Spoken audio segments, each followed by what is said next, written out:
Hola, ¿qué tal amigos y amigas del Canal 14? Qué gusto saludarles en esta nueva emisión de Hashtag Polémica en Redes. Mi nombre es Omar Cepeda Castro. Bienvenidos. Cuando hablamos de un combate frontal contra el crimen organizado, debemos asumir que existen ventajas y desventajas. Dentro de las ventajas no solo se debe considerar la detención de un líder criminal o la desarticulación de una banda ilícita y la paz que esto podría generar. Se debe ir más allá y saber aprovechar la incautación y confiscación de bienes materiales que les ha permitido a estos grupos criminales enriquecerse y expandir sus operaciones y peligrosidad. Entre las desventajas, principalmente son las víctimas colaterales y la descomposición en el tejido social que dejan a su paso. Hace unos días en Estados Unidos dictaron la sentencia a cadena perpetua al narcotraficante Joaquín El Chapo Guzmán, un acto de justicia implacable después de décadas de liderar a uno de los cárteles más destructivos, ricos y globales del siglo XX y probablemente del siglo que estamos viviendo. A partir de ello, los gobiernos de México y Estados Unidos iniciaron un diálogo diplomático y paralelamente alistan las instancias jurídicas para resolver qué hacer con todos esos bienes que dejó el multimillonario cártel de Sinaloa y su líder, que llegó a estar entre los hombres más ricos e influyentes del planeta. Gracias por acompañarnos y ahora permítame presentar a quienes nos ayudarán a comprender y analizar lo que hay detrás de esta nueva etapa contra Joaquín El Chapo Guzmán y su imperio del crimen. Doy la bienvenida al doctor Jorge Alberto Lara Rivera. Él es especialista en seguridad y justicia del Instituto Nacional de Ciencias Penales. Muchísimas gracias. Un placer tenerlo por aquí. Gracias, buenas noches. De este lado de la mesa se encuentra el licenciado Moisés Castro Pizaña. Él es primer vicepresidente de la Asociación Nacional de Abogados de Empresa por el Colegio de Abogados. Qué gusto tenerte por acá. Bienvenido. Muchas gracias.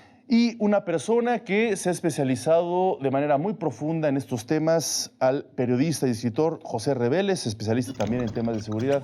Gracias, José, por acompañarnos. Bienvenido. Mucho gusto estar aquí con esta compañía. Muchísimas gracias. Fue una tendencia mundial la sentencia del Chapo Guzmán, uno de los de los casos y procesos más mediatizados, no solo en los Estados Unidos, donde se llevó a cabo esta sentencia, sino en todo el mundo. Quiero iniciar esta mesa para preguntarles el significado que tuvo esta condena a cadena perpetua, más 30 años, en fin, una serie de sentencias que se acumularon y que finalmente dejaron al Chapo Guzmán en cárceles estadounidenses, principalmente en Colorado. ¿Qué significado tiene para ustedes en lo real y en lo simbólico esta detención? Si me lo permite, empezamos contigo, José Reveles. Bien, muchas gracias. Creo que tiene un signo mediático, como tú lo has dicho, más que el propio jurídico, más que la propia participación de 50 y tantos testigos, casi 60, más que el embate que le preparó el gobierno de Estados Unidos, la DEA y todos estuvieron ahí pendientes presionando para pintar a este hombre, a este mexicano sinaloense, como lo peor del mundo. Ya estaba estigmatizado, ¿no? Ya le habían nombrado enemigo público número 1 en Chicago y lo comparaban con Al Capone y luego lo puso en el primer lugar de la lista del gobierno de los Estados Unidos como el más buscado. Pero todo esto ya lo pintaba como un gran criminal y todo lo que hicieron los testigos protegidos, por cierto, para obtener algunos beneficios para sí mismos, para sus sentencias, rebajas de condenas, etcétera, etcétera, promesas de libertad. Todo lo que hicieron, lo hicieron bajo esa consigna para apropiarse del caso y beneficiarse a sí mismos. Entonces, esto es lo que creo que es importante explicar para ver por qué el juez, la corte, no tenía otro camino más que condenarlo a perpetuidad, agregándole todavía unos años, porque eso se estila en Estados Unidos. Sí. Hay algunos delincuentes que fueron sentenciados a varias cadenas perpetuas. Claro. Aquí fue a cadena perpetua más 50 años, 30 por portación de arma prohibida y 20 más por lavado de dinero. Correcto. Tú escribiste el libro El Chapo, Entrega y Traición, es decir, conoces bien el perfil. ¿estás de acuerdo con esa suposición que hicieron en este caso los jueces y las autoridades estadounidenses de, pues precisamente también tacharlo como el hombre de los más criminales que hay en el mundo, al menos en México? Y bueno, pues esto que se mediatizó precisamente que contabas, ¿estás de acuerdo con esa parte? Se esforzaron, por supuesto, en pintarlo de esa manera, con verdades a medias y con mentiras plenas, totales, porque le adjudicaron algunos actos que quizá no cometió, pero que al tener en boca de sus propios compadres como el Vicentillo, como Dámaso López, que eran muy allegados a él, trabajaban para él, ¿no? Los mellizos Flores, también de origen mexicano, Margarito y Pedro. Todo eso fue un cúmulo de acusaciones, fue, como alguien dijo ahí, fue una montaña de cargos que ya no podía tomarse de otra manera más que como se tomó con esta sentencia, porque rebajar esa condena en cualquier terreno sería pues política, jurídicamente incorrecto. Claro. ¿A ustedes qué les pareció? No solo lo que expuso en este momento José Reveles, sino también es justa esta forma de castigar pues al menos al criminal más mediatizado que ha habido en México y sin duda alguna también uno de los criminales más peligrosos. Pues yo creo que sí tiene un aspecto jurídico, lo digo como abogado. Me parece que sí hay muchas lecciones que desprender desde el punto de vista jurídico, sí, dada la eficacia que finalmente tuvo. Y sobre todo ahora en México que estamos intentando accionar el nuevo sistema de justicia penal, ¿no? Que justamente hubo sin duda muchísimas pruebas y el planteamiento estratégico, ya señalado aquí por José, de la Fiscalía, sí con testigos colaboradores, pero también con intervención de comunicaciones. Y ahí se demuestra cómo es que tienen que trabajarse estos casos complejos de crimen organizado. Desde luego que sabemos de la severidad de las sanciones, de las condiciones de internamiento. También algo que yo creo que es importante destacar es el hecho en sí de la propia extradición y de la colaboración que ha habido, la asistencia entre México y los Estados Unidos, asumiendo que este es un tema que tiene que ver con crimen organizado transnacional, con delitos cometidos ciertamente por un ciudadano mexicano, pero que surtieron sus efectos en los Estados Unidos. Y todo el cúmulo de delitos que eventualmente se pudieron haber cometido aquí por este personaje, pues van a quedar quizás pues, sin alguna sanción. Y de ahí yo creo que resulta la importancia de reflexionar sobre este tema interesante y complejo de la recuperación de activos de él y de su grupo criminal. Claro, y sobre eso vamos a platicar en un momento. Adelante, por favor. Sí, a mí me gustaría, abonando lo que comenta Jorge, que el punto importante que hay que decir, que el procedimiento en Estados Unidos es diferente al procedimiento mexicano, el procedimiento penal, el proceso penal en México. Y esto, de alguna manera, el juicio que se le sigue al Chapo Guzmán en los Estados Unidos es un juicio completamente mediático, con esa sed de venganza y de justicia de un pueblo que se siente traicionado, que se siente en peligro, con una persona que, según la posición de la Fiscalía, es una persona que envenena a sus familias, que envenena a sus hijos, y que de alguna manera todo este juicio se lleva de manera tal que se pueda percibir una sensación de justicia desde el pueblo de los Estados Unidos hacia también a otros lugares. ¿Eso no se percibió en México? Lo que pasa es que en México no se le llevó a juicio todavía. Pero se le extraditó. Se le extraditó a los Estados Unidos. De México se escapó en un par de ocasiones de los penales donde estaba resguardado. Y esto pues no ayudó. En el entendido también de que el sistema de justicia mexicano tiene unos fines distintos del norteamericano, aunque el sistema penal lo que busca es el castigo, la represión penal, la consecuencia penal derivada de una conducta y el ejemplo de decir, si esta persona comete esta conducta, va a tener esta consecuencia y este castigo. Que eso fue lo que finalmente sucedió en los Estados Unidos, ¿no? Correcto, sí, para recordar esto que estás comentando, se le detuvo en 1991 por la Policía Judicial en México. Después sale libre al sobornar a uno de los policías del Estado de México, de la capital mexicana más bien. Es capturado nuevamente el 9 de junio de 1993 En Guatemala se le condena a 12 años de prisión. En 1900 se le da una condena nuevamente de 21 años de prisión. Se fuga el 19 de enero del 2001, escapa del penal Puente Grande, allá en Jalisco, y se da la primera recaptura el 22 de febrero de 2014. Es arrestado en un edificio en Mazatlán, Sinaloa. Después se fuga el 11 de junio de 2015 para finalmente ser recapturado otra vez en enero del 2016 y el 19 de enero del 2017 es extraditado. Este suceso, me gustaría preguntarte, José, ¿cómo lo calificas? Estas cuestiones atípicas de ser capturado y sale, se le captura, se escapa. ¿Cómo lo podrías en un momento dado?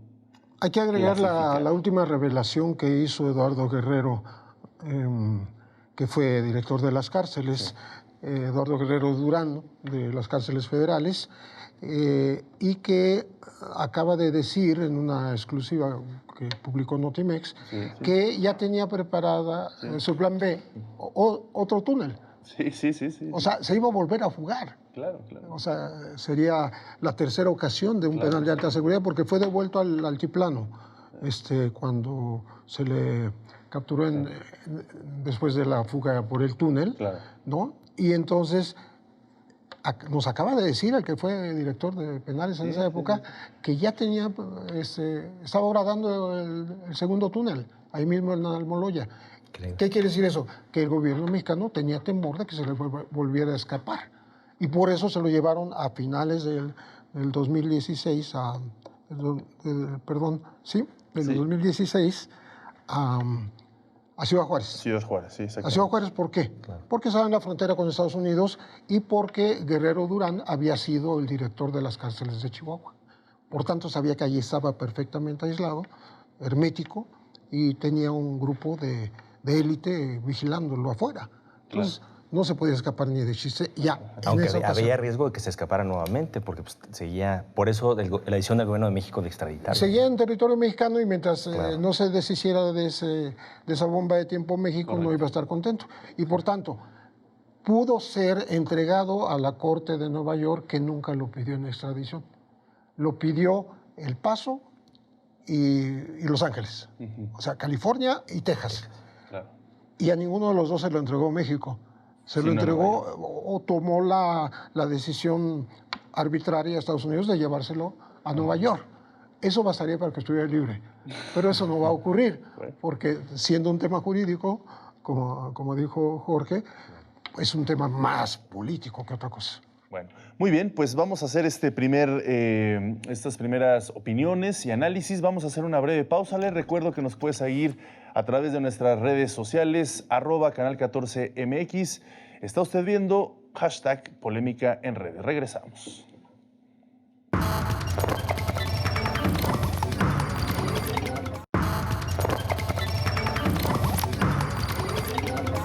Gracias por continuar con nosotros. Aprovecho para enviarles un cordial saludo a quienes nos siguen también, además del Canal 14 por Facebook Live. Quien siguen en vivo también esta transmisión, un fuerte abrazo. Continuamos hablando sobre lo que está sucediendo a partir de la detención del Chapo Guzmán, todo lo que se ha ido analizando de la confiscación de todos los bienes, pues bienes que alcanzan cifras millonarias. Pero antes de ello me gustaría preguntarle a los expertos en cuestiones pues de leyes que si ya se agotó todas las instancias por parte de los abogados del Chapo Guzmán o pueden en un momento dado reabrir el caso. Por ahí leí en algunos medios que estaban tratando de otra vez volver a manifestar que fue injusto el proceso y que quieren que se vuelva a hacer o a tomar en cuenta algunas partes procesales del juicio del Chapo Guzmán. ¿Es esto posible? ¿Es esto viable? ¿O de qué se trataría? Bueno, sí, obviamente como buenos abogados defensores tienen que hacer todos los planteamientos, incluso han hecho manifestaciones y demás. Sí.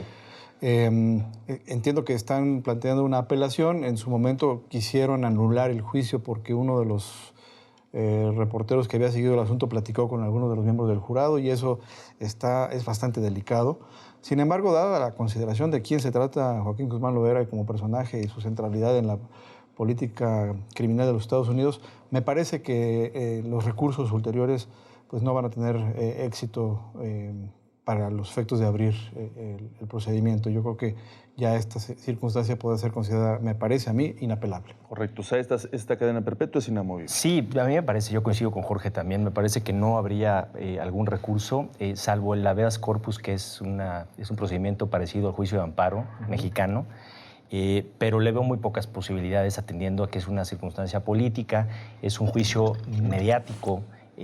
Sería muy complicado, muy difícil que pudiera proceder un recurso de esa naturaleza, aunque los abogados defensores, desde luego, pues, tratarán de hacer la mejor labor en ese sentido, ¿no? Y de esas cárceles no se escapa aunque quiera, aunque lo busque, aunque busque hacer túneles, aunque cielo, mar y tierra, es muy difícil. Pues decían que Alcatraz era una cárcel que no se había escapado nadie, y parece por ahí que luego se escapó alguien.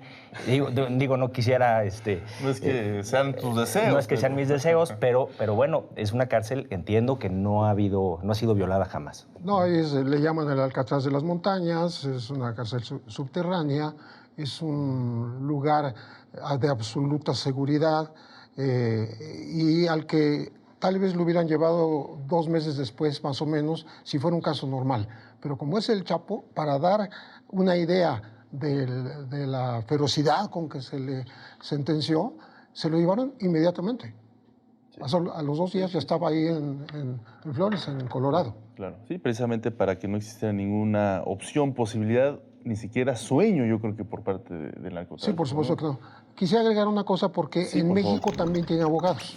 Claro. Y uno de ellos, Juan Pablo Vadillo, tiene interpuestos recursos en la Corte, incluso en la Suprema Corte de Justicia, y cartas a la presidencia y todo lo demás, para que lo devuelvan a México. ¿Que fue el que detuvo la comitiva de Mike Pompeo cuando iba transitando en su visita? Ese es José Luis González Mesa. Okay. Pero de todas maneras, ese abogado, que tiene muchos años defendiendo al Chapo, piensa que legalmente, jurídicamente, él tiene razón y lo pueden devolver a México por esta arbitrariedad de juzgarlo en una corte que no le correspondía.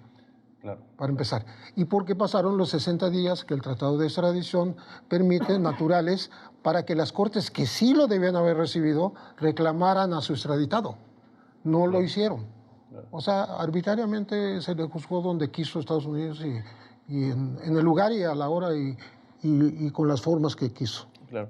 Ya antes de pasar al tema sobre los alcances de las incautaciones o las confiscaciones que se están en este momento pues negociando o platicando al menos entre los gobiernos de Estados Unidos y México, me gustaría preguntarte, José Reveles, si ustedes también tienen una opinión al respecto. Después de esta detención, ¿qué pasa con el cártel de Sinaloa? ¿Cómo se están confeccionando las nuevas fuerzas del crimen? ¿Deja un vacío el Chapo Guzmán? Él mismo lo decía en una entrevista, en estas famosas entrevistas que hizo a la revista Rolling Stones, que si a él lo detienen, todo sigue igual. ¿Estás de acuerdo en este sentido? Tiene toda la razón el Chapo. Joaquín Guzmán lo era y también se lo dijo en mayo a Julio Scherer. Sí, también le dijo lo mismo más o menos. Si a mí me detienen, me matan o me encarcelan, yo tengo 1000 detrás que ya quieren mi lugar. Sí. O sea, ahorita la pelea es por el liderazgo. Pero no empezó ahorita, empezó hace unos 4 años. Claro. Dentro de Sinaloa. Hay muchas divisiones. No me quisiera extender en eso porque sería largo de explicar cada grupo, pero ahí está el secuestro de los hijos del Chapo en La Leche de Vallarta, ahí está un intento de emboscada también que denuncian los hijos del Chapo por escrito, hay una carta, ¿no? En fin, están la entrada a la casa de la mamá de Joaquín Guzmán Loera, allá en La Tuna, en Badiraguato. Entonces, todo eso lo que revela son las pugnas internas, ¿no? Aunque siga siendo todavía Ismael El Mayo Zambada el líder histórico que tiene la hegemonía, el control, pero podría tener amenazas incluso externas, como es el cártel Jalisco Nueva Generación, que ya les entró por Baja California. Sí. Entonces el sistema del crimen organizado en México, con la detención del Chapo Guzmán, al menos ahorita, no se ha visto debilitada en sus bases fundamentales. Nos ha desquiciado. Pues es que por eso precisamente es crimen organizado. Es como si pensáramos en una gran empresa en donde por alguna razón queda ausente el presidente del Consejo de Administración. Sabemos perfectamente bien que hay quien lo pueda sustituir. Mientras tanto, toda la corporación, desde arriba hasta abajo, pues siguen haciendo su labor, ¿no? En este caso, pues generando la distribución y con nuevas líneas incluso de negocio, ahora con el tema del fentanilo, que me parece que ha sido un un tema de aprovisionamiento muy importante por alta demanda de esta sustancia estupefaciente en los Estados Unidos. Y pues sí, ahora más bien la contienda es entre grupos criminales, como siempre ha sido, y es lo que hace que México padezca una violencia muy escalada, ¿no? Y que es justamente parte de nuestras dolencias como país, ¿no? En esta calamidad del crimen organizado. Completamente. Moisés, en este caso me gustaría ya pasar a la siguiente etapa. Se ha dicho mucho que no basta con detener precisamente a los líderes, meterlos a la cárcel y cortar cabeza de los cárteles. ¿Por qué? Porque precisamente los sistemas financieros siguen pues vigentes y con eso les permite precisamente renacer, por decirlo de alguna forma, que los nuevos liderazgos utilicen toda esa estructura creada de bienes y recursos que pueden ser amplísimos. En ese sentido, creo yo que este gobierno ha puesto sobre la mesa, lo hemos visto en todas estas subastas públicas que se han hecho, justamente lo que estamos hablando en este momento sobre todo lo incautado al Chapo Guzmán y que precisamente tiene que regresar a las arcas del Estado y de ahí ver cómo se usa de la mejor manera. En ese sentido, ¿tú qué opinas sobre esta estrategia que al menos se está viendo en este momento desde la perspectiva jurídica, pero también desde la perspectiva efectiva para cortar en verdad a los cárteles o al crimen organizado? Claro, bueno, este punto es fundamental, es importantísimo. El Estado no tiene la capacidad de combatir la delincuencia organizada si no busca herramientas o instrumentos jurídicos que nos permitan combatir de manera eficiente. Y entonces, ante lo que se venía comentando, en el momento que la cabeza no está, la organización criminal busca el reacomodo de manera tal que la organización subsiste. Claro. En el mejor de los casos y en el peor de los casos, esas organizaciones terminan escindiéndose y haciéndose más organizaciones criminales, igual de poderosas o hasta más en ocasiones. Y esto no ayuda, desde luego, al combate a la delincuencia organizada. Entonces, el Estado tiene que buscar herramientas. Una herramienta importante es perseguir a las personas, a quienes cometen conductas delictivas, pero la otra, desde luego, es poder atacar, recuperar los bienes con los que operan esas organizaciones delictivas o criminales. Y esa es una forma en la que el Estado mexicano está buscando, a través de la Ley Nacional de Extinción de Dominio, aprobada la semana pasada, buscar ir en contra de los bienes de la delincuencia organizada. El punto aquí interesante es que estos mecanismos y estas herramientas que el Estado tiene y de los que se está dotando, pues también son mecanismos interesantes para combatir no solo la delincuencia organizada, sino también la corrupción, el lavado de dinero y algunas otras conductas delictivas que son graves para la sociedad mexicana y que es importante que vayamos entendiendo la nueva política criminal en México, ¿no? Claro, si se aplica de forma efectiva estas incautaciones, sí se puede disminuir el peso del crimen organizado. A ver, dos cosas. México tiene una tradicionalmente negativa política con respecto de utilizar las herramientas de las unidades de inteligencia financiera o contra el lavado de dinero, porque no las ejerce, porque están como ahí existentes pero sin actuación. No conocemos que yo tenga en la cabeza alguna incautación producto de la inteligencia financiera que valga la pena o que tenga relevancia. O que sepa dónde todo quedó. el mundo se acuerda del dinero que le encontraron en la casa Shen de Llegón, porque fue muy aparatoso, muy mediático, pero investigaciones propiamente dichas de lavado de dinero del narco no hay. Hay capos que estuvieron en la cárcel 4, 5, 6 años antes de ser extraditados, como es el caso de Benjamín Arellano o de Osiel Cárdenas Guillén, que incluso el exar antidrogas que murió después en el avionazo ahí de las Lomas, José Luis Santiago Vasconcelos, llegó a decir públicamente que habían pactado en la cárcel ir contra Sinaloa. Nos estaba diciendo, sigan operando en la cárcel, ¿no? Es lo que se leía detrás de esta declaración.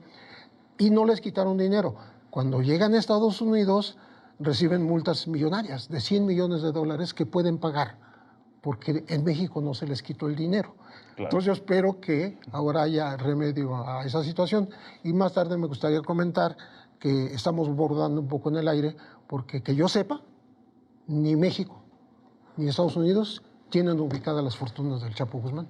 Esa es otra pregunta que tenemos que hacernos. Así es, hablas de esta incautación millonaria de 205 millones de dólares. Se pensaba que le hicieron a Shenli Yagón y que, como bien dices, estrictamente no se ha podido comprobar dónde esté todo ese dinero. Bueno, ya hubo una respuesta de Felipe Calderón. El de Shenli Yagón sí fue aplicado, ahí se aplicó la figura del abandono y con toda transparencia se dispuso para centros contra las adicciones de los jóvenes. Esa sí fue perfectamente clara en la PGR, porque además sí hubo, intervención de muchas partes y un escrutinio fuerte sobre ese recurso. Bueno, muy bien. Vamos a hacer una brevísima pausa. Vamos a seguir hablando sobre este interesantísimo tema, polémico sin duda, que ha generado muchísimo revuelo en redes sociales. Regresamos.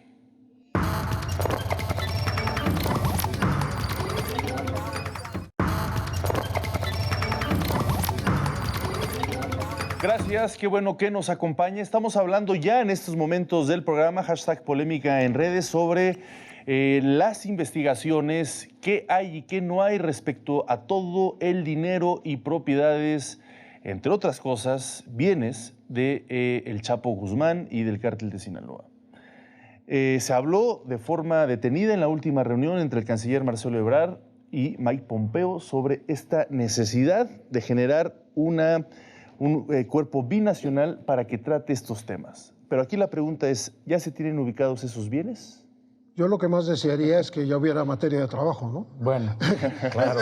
Pero no parece a primera vista que eso sea así. De hecho, los únicos antecedentes de un gran lavado de dinero del Cártel de Sinaloa en un banco de los Estados Unidos, que se llamó Wachovia o Wachovia, que ya no existe porque lo absorbió Wells Fargo. Se publicó en Londres hace unos 9 años una investigación de un analista que trabajaba en el banco y que describió cómo del 2003 al 2008 aproximadamente, en ese solo banco se metió dinero por una cantidad que no se vayan a espantar, 378.400 millones de dólares, que en el momento era el tercio del Producto Interno de todo nuestro país, de todo claro México. Que sí nos vamos a espantar. Pues imagínate. Entonces, eso sí se investigó en Estados Unidos, las autoridades financieras de Estados Unidos lo investigaron y le pusieron una multa al Wachovia Bank, 110 millones de dólares. O sea, y también vino después lo de HSBC.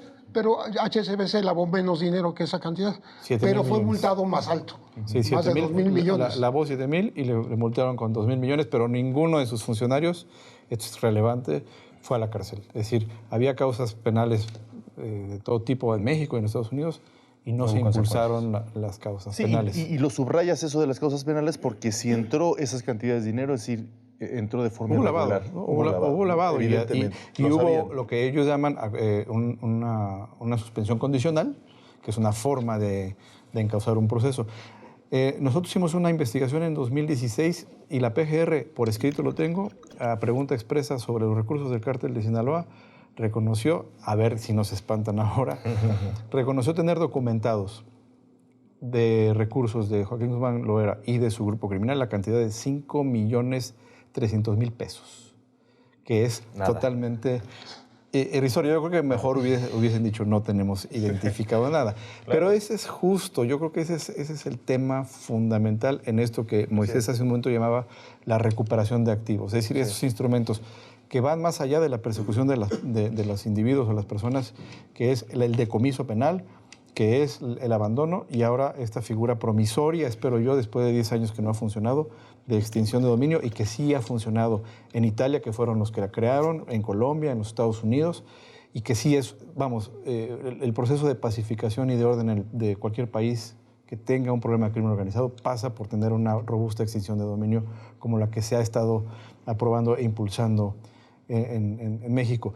¿Y cuál es el principal problema? Desde el punto de vista del lavado de dinero, es prácticamente una ilusión suponer que los bienes van a estar a nombre de los delincuentes.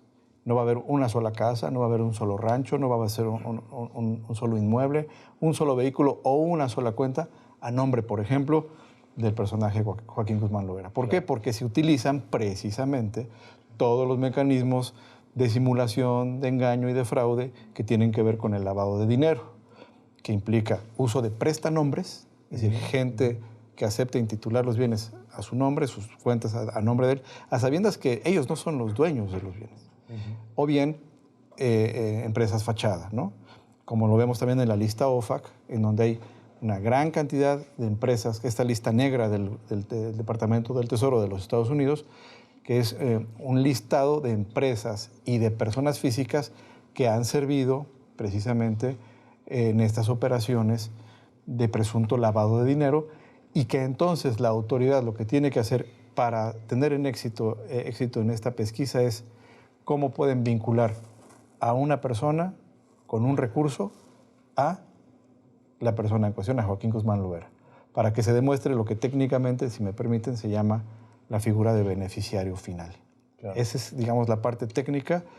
Desde que se discutió la parte de la extradición, se puso sobre la mesa esta necesidad del compartimiento de activos, porque hay un acuerdo del 2001 firmado por el entonces procurador y el entonces subsecretario de Hacienda con sus contrapartes en los Estados Unidos. Desde luego dispongo de él para compartirlo con ustedes y el auditorio. Sí, por favor. En donde precisamente los dos países, las dos autoridades, se comprometen a que si tienen éxito en cualquier investigación binacional de crimen organizado y hay recursos decomisados o incautados bajo cualquier modalidad, se puedan ahora sí que repartir en la proporción en la que se ha acudido o se ha colaborado.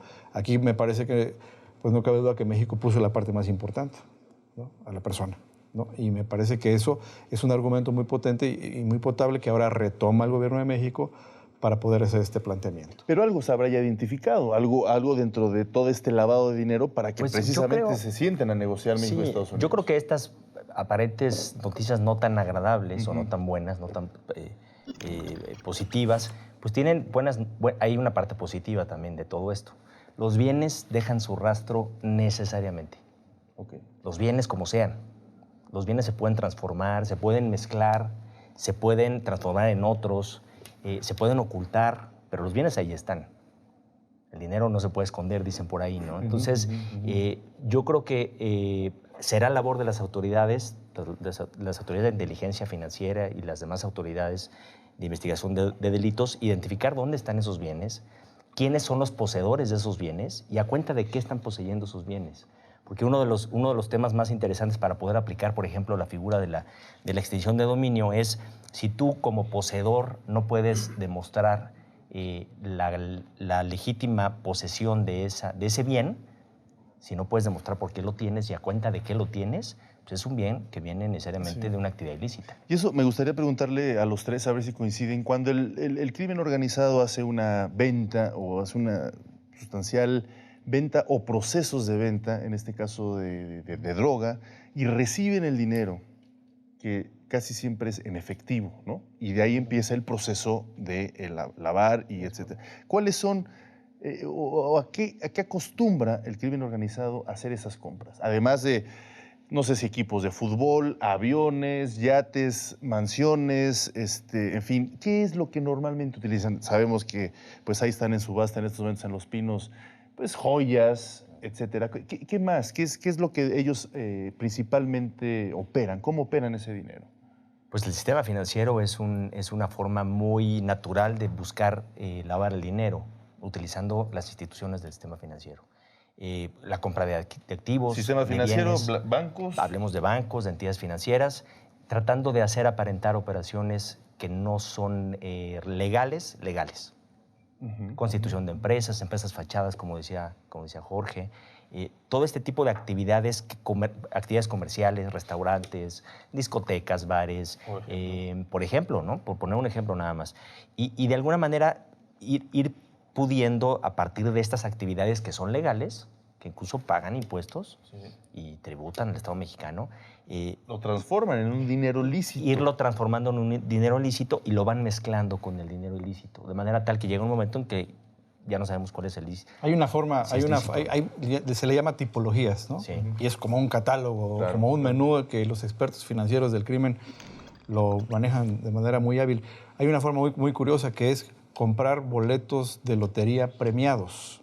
Y esto, bueno, por ahí dice la leyenda negra que en Veracruz un exgobernador se sacó 2 veces el premio gordo, ¿no? O que el suegro del exgobernador Duarte, ese sí es más reciente, también se ganó el premio gordo de la lotería. Y por eso las autoridades internacionales de lavado de dinero han establecido todo una regla general, ¿no? Porque, insisto, son temas del crimen transnacional, cuentas offshore, ¿no? Como vimos en el caso de los Zetas, caballos pura sangre en el derby de Kentucky. El caso de apuesta. El caso es de apuesta. El caso de fútbol en Europa tienen una directiva específica de prevención y de combate al lavado de dinero en el caso de fútbol, porque el fútbol soccer maneja dinero en efectivo en los estadios, compraventa de jugadores, ¿no? Que no sabemos quién está tasando el valor de cada jugador, apuestas y un sinnúmero de negocios colaterales.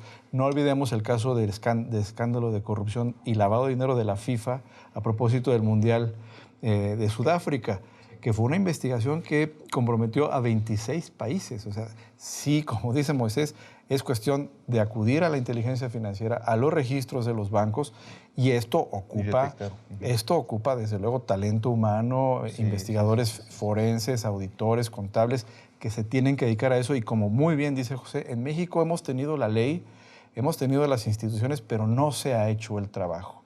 Y uno de los retos hoy es que ahora todos esos instrumentos que tiene el Estado mexicano ahora, pues nuevo, ¿no? De manera flamante, la nueva extinción de dominio, en la cual, insisto, tenemos cifradas esperanzas para poder ir pacificando el país. Perfecto. ¿Quieres agregar algo, José? Sí, solamente que el escritor Roberto Saviano, italiano, hace una declaración muy audaz con respecto de los dineros de Sinaloa que se introdujeron, se depositaron en bancos de Estados Unidos. Dice que no se entendería el salvamento de la economía italiana sin el dinero de Sinaloa. Dice también que no se entendería el salvamento de varios bancos europeos sin el dinero de Sinaloa. Creo que es un poco audaz, pero tal vez tenga razón por esta circulación global. Así como la droga es un tema global, también el tema del lavado y de los dineros producto de actividades ilícitas es un tema global al que hay que poner atención. Con respecto a la extinción de dominio, me parece que van a tener que ser muy serios quienes manejen ese tema, porque puede ser separado el juicio penal a un delincuente del juicio para hacer la extinción de dominio. Y no vaya a pasar aquí como cuando se incautaban propiedades, caso concreto de Amado Carrillo Fuentes. Claro. Al paso del tiempo las recuperaba porque el gobierno no podía demostrar que eran de ellos. Como decía. Bueno, pues vamos precisamente a hacer una pausa y aprovechar nuestra última parte del programa para hablar exclusivamente ya ahora sí de esta Ley Nacional de Extinción de Dominio que se acaba de aprobar la semana pasada. Usted, doctor Jorge Alberto Lara, estuviste ahí, estuvo ahí en esta precisamente negociación, aprobación, en fin.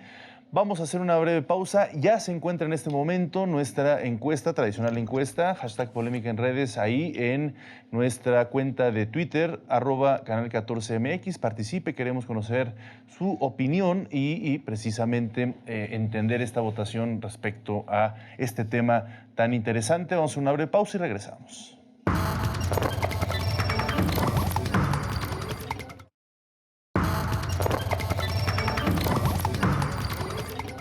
Qué bueno que sigue con nosotros. Les recuerdo que ya está en nuestro momento la encuesta en Twitter, @canal14mx, con la pregunta: ¿cuál cree usted que debe ser el mejor destino de los bienes incautados al crimen organizado? Comentábamos que esto se hace y se aplica en países, por ejemplo, como Italia, donde se destina pues, a la mejora del tejido social, a los jóvenes, a la prevención del delito. A la prevención del delito, es decir, a las instituciones de la impartición de la justicia. En fin, ahí les damos las opciones, participe. Llegamos a la recta final, no obstante, no quiero dejar a un lado lo que se acaba de aprobar en días pasados en el Congreso de la Unión sobre la nueva ley nacional de extensión de dominio. Me gustaría preguntarle cuáles son los objetivos y los alcances de esta nueva ley. Si gustas, empezamos por ti. Vamos de esta forma. ¿Cómo no? A ver, cuando hay un juicio penal en donde el acusado tiene bienes o produjo bienes ilícitos, puede ser la venta de estupefacientes o un secuestro, por ejemplo, cuando acaba el juicio, se acaba con una condena penal y con una condena de decomiso. Es decir, el juez dice, estos bienes se le decomisan al sentenciado.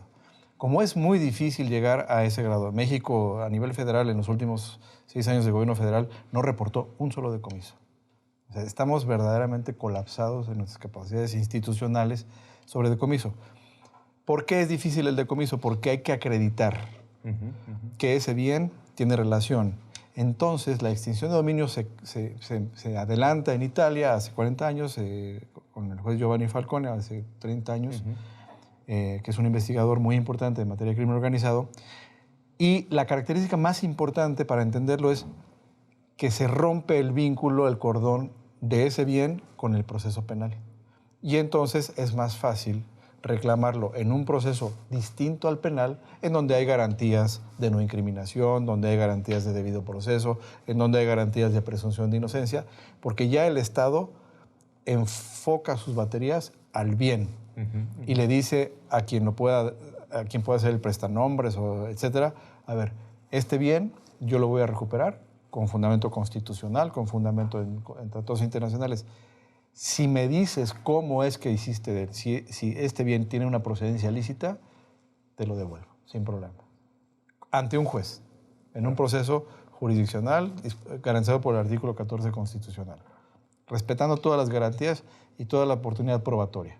Pero esa es la gran diferencia, en donde aquí sí, a diferencia del penal, se revierte la carga de la prueba para que sea el particular el que acredite la licitud del bien. Insisto, esto está contemplado en todos los tratados internacionales que cubren estas materias, crimen organizado, corrupción, y desde luego forma parte de los instrumentos que un Estado democrático debe utilizar.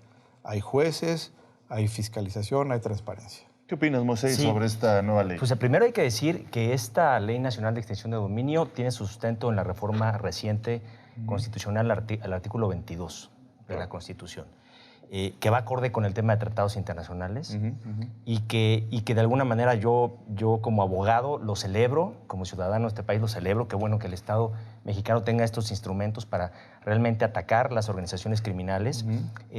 Aunque yo acotaría aquí el tema de que ante la reversión de la carga de la prueba hay una responsabilidad de las personas y de las empresas hoy de poder protegerse de manera distinta a como lo venían haciendo.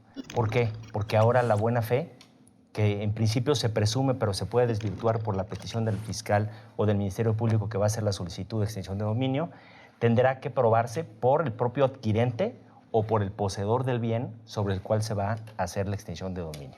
Y entonces, la parte de la prevención del delito, de lo que se conoce con esta palabra anglosajona de compliance penal, es fundamental para las empresas, porque hoy las empresas tendrán que construir sus relaciones de negocio pensando en que los bienes afectos a su operación de negocio pudieran estar vinculados eventualmente, quizás sin saberlo, desde luego sin saberlo, y por eso es importante que se documente para efecto de que se pueda probar una buena fe en un procedimiento de extinción de dominio, de que esos bienes son de procedencia lícita y de que se están empleando de manera legal.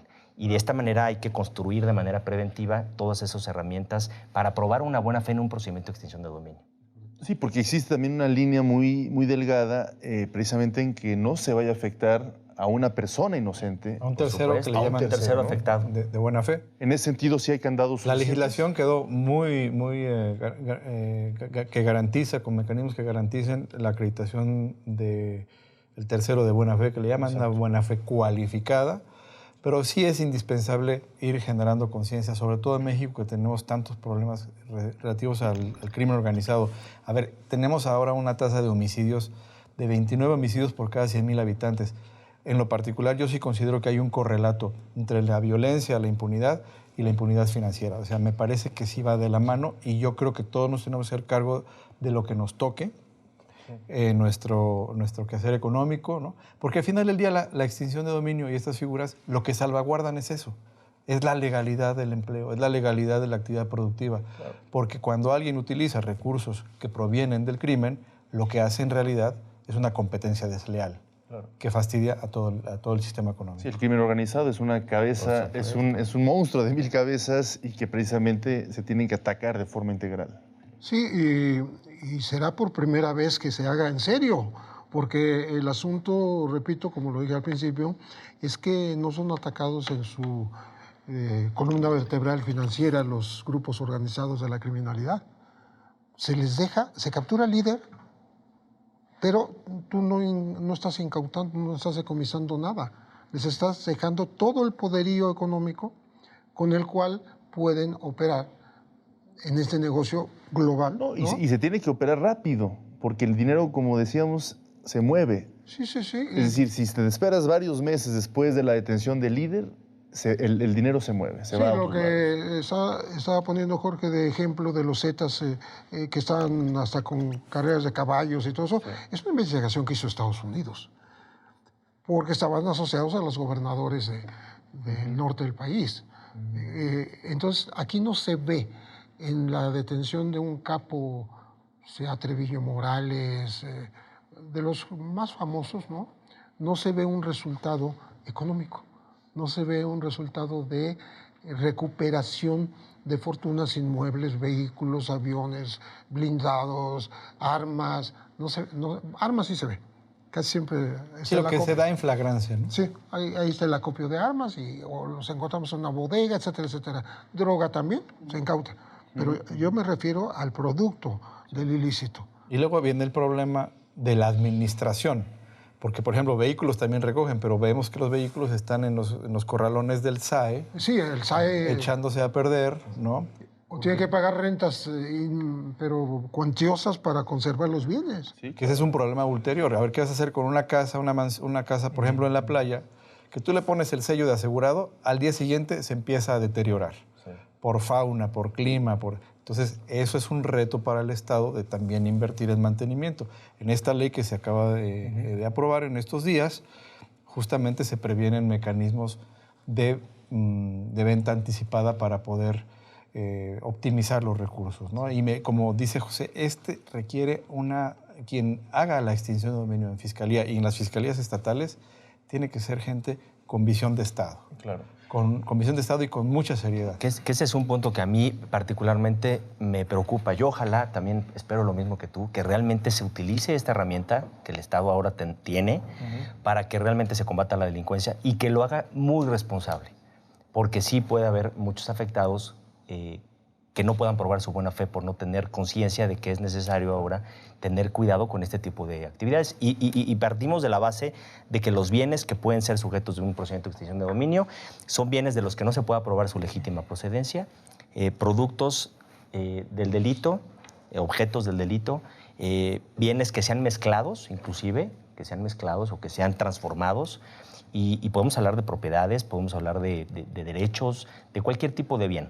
Y eso hace mucho más peligroso si esta herramienta no es utilizada de manera responsable, ¿no? Claro, y ahí va a estar el tema en estas negociaciones que se hagan entre los gobiernos de Estados Unidos y México. ¿Por qué? Porque van a decir, el crimen nace en México, ¿no? Es decir, fue un trabajo también de la inteligencia mexicana haber capturado al Chapo Guzmán, luego la ley de extradición. Pero es un dinero que también se juega en el terreno estadounidense. Entonces, el dinero que se incaute a través de los sistemas de inteligencia en los Estados Unidos y en México, ahí va a quedar la duda. ¿A quién va a pertenecer? Yo creo que eso es lo que se va a negociar, parte de, ¿no? Sí, yo deseo que encuentren algo. No tengo mucha confianza en que eso ocurra. Y también los bienes de los propios capos internos, sin haber sido extraditados, por decir la tuta. La tuta, algún día sacaron la cuenta de cuántos miles de dólares diarios ganaba simplemente poniendo retenes y cobrando a los furgones cargados de mineral de hierro que pasaban. Y nada más de esa cuota impuesta por su grupo, era multimillonario. Ya no hablemos de la droga, ya no hablemos de posiblemente embarcaciones, etcétera, ¿no? Entonces, no hemos visto eso en México. Creo que es la oportunidad de mostrar voluntad política, voluntad de parte del gobierno, y que se vea que sí son lastimados, sí son tocados en sus bienes quienes se dedican a actividades ilícitas. Y el combate a la corrupción, que ese es el punto central de este nuevo gobierno, y esta es una herramienta que se puede utilizar para dar con los bienes objeto de la corrupción. Porque recordemos que son hechos delictivos que tengan que ver con hechos de corrupción, con delitos relacionados con corrupción, de lavado de dinero y con delincuencia organizada y algunos otros. Robo de vehículos, robo de hidrocarburos, secuestro, extorsión, robo de vehículos. Y finalmente, pues esto es una herramienta también para combatir la corrupción, ¿no? Esto que decías es decálogo de actos criminales que ya se van a penalizar de forma más dura. Bueno, que encuentran, digamos, esta posibilidad de abatimiento de impunidad financiera. Y yo creo que parte de la responsabilidad es no utilizar la figura con fines políticos, porque también pues lo hemos visto, ¿no? Vimos cómo se golpeteó ilegalmente a Ricardo Anaya en su campaña, lo hicieron de la misma manera con Josefina Vázquez Mota en su propia campaña en el Estado de México, ahora empezaron también a filtrar temas de investigación. Toda la inteligencia financiera tiene que ser tratada como un secreto, como una circunstancia de Estado, porque usarla de manera irresponsable genera más daños, erosiona más la confianza. Yo también hago votos porque en este o en otros casos se llegue a recuperación de activos y se haga pues, de una manera correcta y adecuada al problema que estamos viviendo. Claro, muy bien, pues les quiero agradecer. Un último apunte, ¿quieres hacer? No, nada más se me ocurrió que el huachicoleo podría ser un tema interesante porque le entró muy duro el gobierno. Hay militares involucrados y bueno, si llegan ahí va a ser un ejemplo, así va a ser el paradigma de la investigación. Claro, el huachicoleo, y también nos podemos referir, por ejemplo, a los acervos de Javier Duarte. Por supuesto. Claro, ¿no? Claro, una cosa es el narcotráfico, otra cosa es el crimen organizado, y eso hay que entenderlo, ¿no? También cómo un crimen organizado puede estar formado por muchos actos delictivos, ¿no? Desde la trata de blancas, obviamente la venta de drogas, el huachicoleo, la venta de combustible, en fin, todo este tipo de circunstancias. Les agradezco mucho que hayan estado con nosotros este día. Espero tenerlos pronto de vuelta. Serán temas de los que seguiremos hablando y la gente estará buscando precisamente la expertise de ustedes para poder seguir analizando estos complejos temas. Muchísimas gracias, José Reveles. Muchísimas gracias, Moisés Castro. Un placer. Muchísimas gracias, doctor Jorge Alberto, por habernos acompañado este día. Gracias al Canal 21, Capital 21, por habernos facilitado esta coproducción, al prestarnos sus instalaciones. Gracias a ustedes, compañeros del Canal 14 del Sistema Público de Radiodifusión del Estado Mexicano. Que pase un excelente día.